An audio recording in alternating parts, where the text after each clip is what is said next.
Ya pemirsa, beberapa tahun belakangan wilayah Sulawesi Utara kerap dilanda cuaca ekstrim pada periode awal tahun.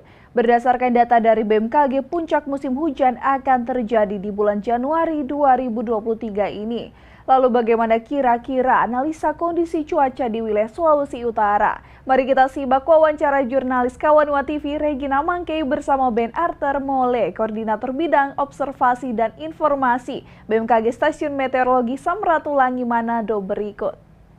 Ya, oke, baik pemirsa, dan untuk mengetahui kira-kira bagaimana kondisi cuaca terkini di Sulawesi Utara, pemirsa, saya sudah berada di kantor BMKG Stasiun Meteorologi Samratulangi Manado bersama dengan Pak Ben Arthur Mole. Pak, kira-kira bagaimana untuk kondisi cuaca, karena biasanya di awal tahun itu untuk wilayah Manado dan sekitarnya Sulawesi Utara pada umumnya selalu dilanda cuaca ekstrem. Bagaimana dengan di tahun 2023 ini, Pak? Iya, terima kasih Mbak. Terima kasih juga dari Kawanua untuk mendiseminasi informasi dari BMKG.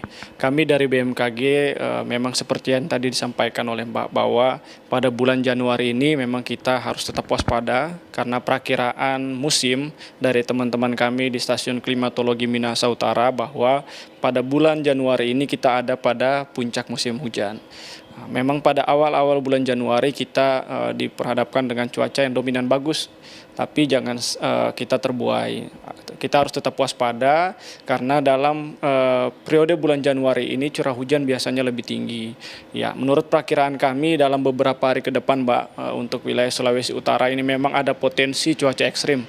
Bahkan juga ada potensi yang dapat menyebabkan bencana hidrometeorologi seperti banjir, tanah longsor, kemudian juga ada pohon tumbang di beberapa wilayah. Kami analisis bahwa pengaruh-pengaruh cuaca yang terjadi beberapa hari ini dominan karena pengaruh dinamika atmosfer yang terjadi di utara Sulawesi Utara, yaitu seperti adanya low pressure area atau adanya pusat tekanan rendah di Laut Sulawesi atau juga di utara Sulawesi Utara.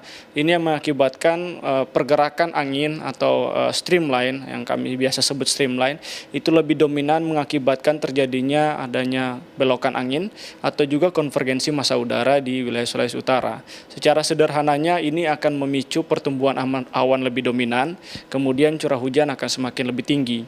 Nah, untuk hari ini Mbak, mungkin kita semua tahu bahwa khususnya di wilayah Kota Manado ada angin kencang di beberapa jam yang lalu.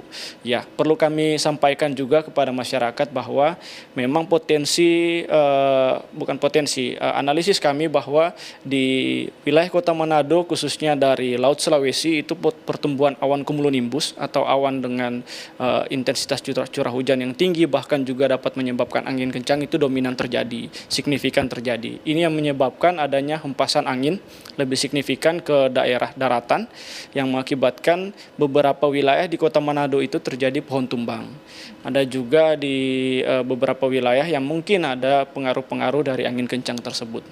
Kondisi seperti ini, Pak, diperkirakan akan terjadi sampai kapan kira-kira?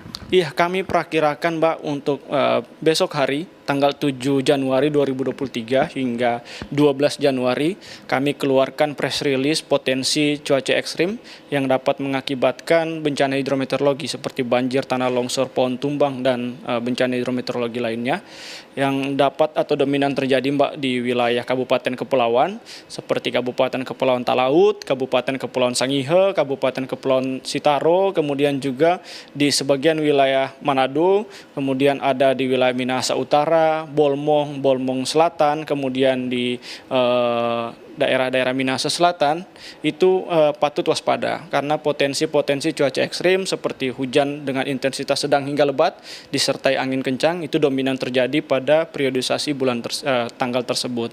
Kami juga sudah merilis kepada masyarakat, kepada stakeholder terkait untuk lebih berhati-hati, lebih waspada terkait potensi-potensi cuaca ekstrim yang dapat terjadi di periode tersebut, Mbak. Oke. Nah, untuk masyarakat yang ingin mengakses informasi terbaru terkait dengan cuaca di mana saja, Pak?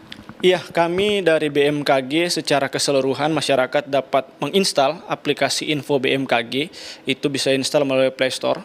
Kemudian juga dapat kunjungi website BMKG open source, kemudian masyarakat bisa juga akses yang menggunakan media sosial. Kami di BMKG Samratulangi Manado ada media sosial Facebook, ada BMKG Sulawesi Utara, kemudian ada Instagram @infocuaca_sulut. Kemudian juga masyarakat bisa langsung menghubungi kami karena kami selalu melayani masyarakat. Kami bekerja di sini 24 jam, jadi masyarakat bisa menghubungi secara langsung atau juga bisa mengakses informasi yang tadi saya sampaikan, Pak. Baik, terima kasih banyak Pak Ben atas informasinya dan semoga bisa bermanfaat untuk pemirsa sekalian. Selamat bertugas kembali Pak. Terima kasih.